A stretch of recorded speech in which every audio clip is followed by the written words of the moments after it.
Hello everyone, आज है 2 जुलाई और आज इस वीडियो में हम बात करने जा रहे हैं एनएचपीसी के बारे में।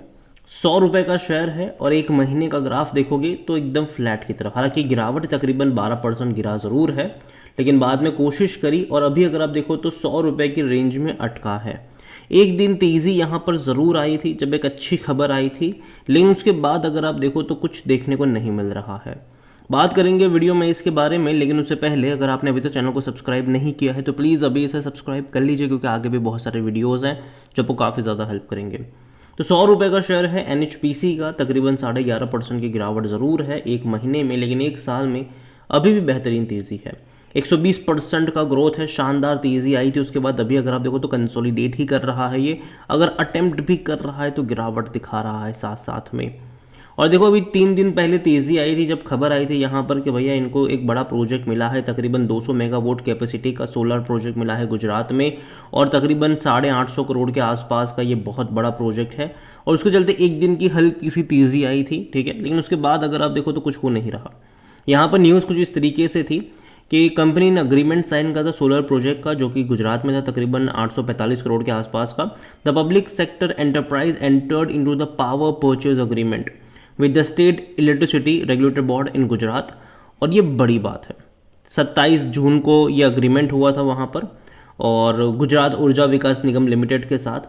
और as per the detail PPA, NHPC will be working on a solar power project having capacity of 200 megawatt within the Gujarat State Electricity Corporation Limited, RE Park located in Khandwa village of Kutch district.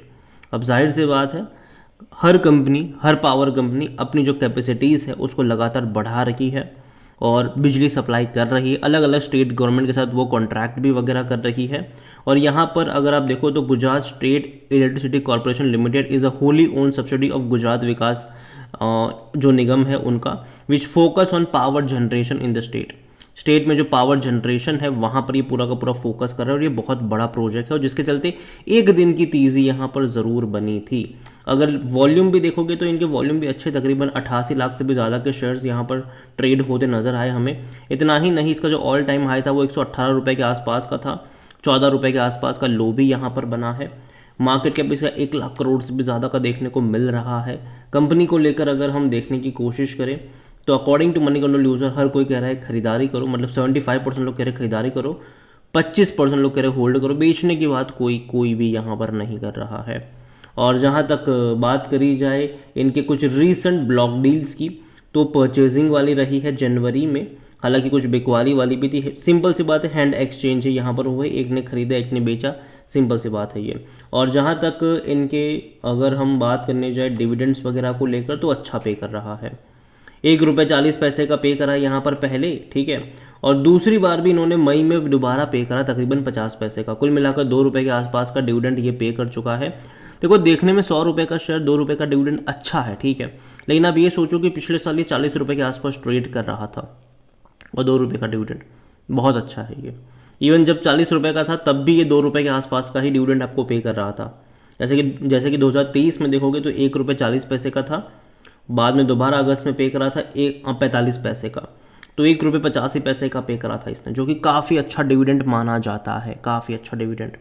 और देखिए जो भी सरकारी company अच्छा पैसा कमा रही है, याद रखिएगा वो अच्छा डिविडेंड हमेशा पे आउट करेगी, अच्छा डिविडेंड वो हमेशा पे आउट करेगी। जो भी सरकारी कंपनी पैसा कमा रही है अच्छा, वो अच्छा डिविडेंड पे आउट करेगी। रीज़न के बगैर डिविडेंड का जो बहुत सारा पैसा है वो गवर्नमेंट की जेब में ही जाता है, ठीक है, सरकारी तिजोरी में ही जाता है, और यही वजह है। और जहाँ तक वैल्यूएशन के बारे में देखा जाए तो 27 का पी है, थोड़ा सा महंगा है सेक्टर पी 23 के मुकाबले, और 67% एनालिस्ट कहते हैं खरीदारी करो यहाँ पर।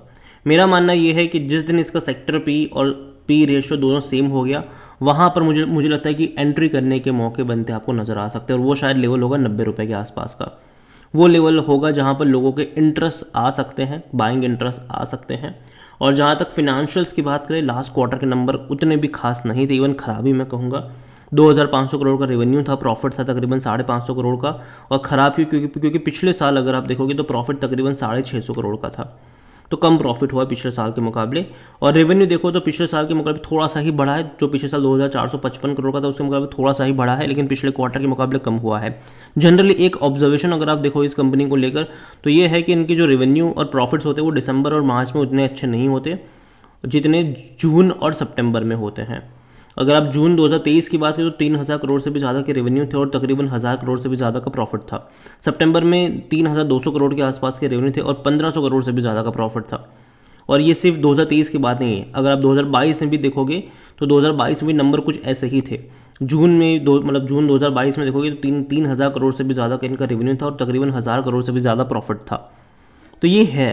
तो अभी आने वाले 2 क्वार्टर अगेन इंपॉर्टेंट होंगे क्योंकि जून और सितंबर के ही है, और देखो अच्छे नंबर एक्सपेक्टेड मैं करूंगा कि आएंगे नंबर, और अगेन कंपैरिजन भी होगा पिछले साल के अच्छे नंबरों के साथ ही, तो वो भी देखना इंटरेस्टिंग होगा कि भाई साहब जो प्रथा चली आ रही है जून और सितंबर के अच्छे नंबर्स की वो कंटिन्यू रह पाती है कि नहीं।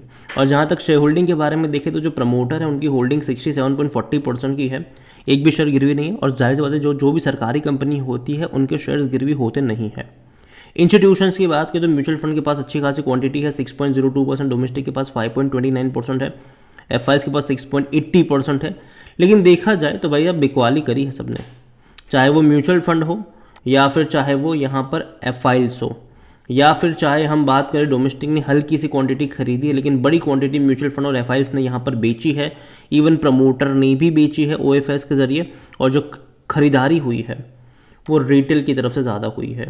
रिटेल की होल्डिंग जो पहले 4.45% की थी वो 9.84% है, डबल से भी ज़्यादा बढ़ा दी। तो जो भी प्रमोटर ने बेचा, जो भी म्यूचुअल फंड ने बेचा, जो भी एफआईएस ने बेचा, वो रिटेल वालों ने यहाँ पर खरीदा है। थोड़ी बहुत क्वांटिटी अदर पार्टीज ने भी खरीदी है लेकिन रिटेल ने ज़्यादा खरीदी है यहाँ पर। तो देखिए ओवरऑल मैं इतना कहूँगा इस कंपनी को लेकर कि जिस प्राइस पे, देखो लॉन्ग टर्म के लिहाज से अगेन मैं कहूँगा कि मुझे कंपनी ख़राब नहीं लग रही है, क्योंकि देखो जब भी बड़े लंबे अरसे बाद भागे हैं पूरे पावर सेक्टर, यहाँ पर अगर आप इसका मैक्सिमम 2009 से लेकर अब तक का ग्राफ देखोगे तो ऐसी तेज़ी आज से पहले कभी नहीं आई। और ये सभी पावर कंपनियों की कहानी है, चाहे आप टाटा देख लो, चाहे आप अदानी देख लो, सभी की यही कहानी है।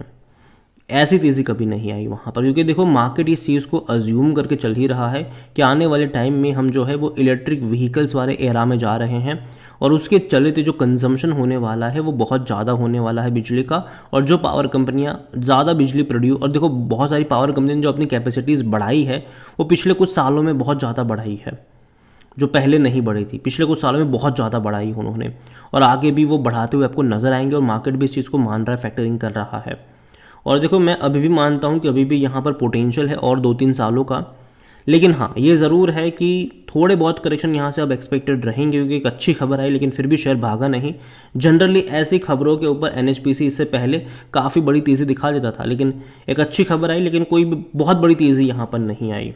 ठीक है, बहुत बड़ी तेज़ी यहाँ पर नहीं आई, और मुझे लगता है कि अभी ये थोड़ा सा कंसोलिडेशन वाले मूड में है। तो इतना ही कहूँगा कि थोड़ा सा इंतज़ार कर लीजिए, 90 रुपये के आसपास के लेवल का, वहाँ पर खरीदारी के मौके ढूंढने चाहिए।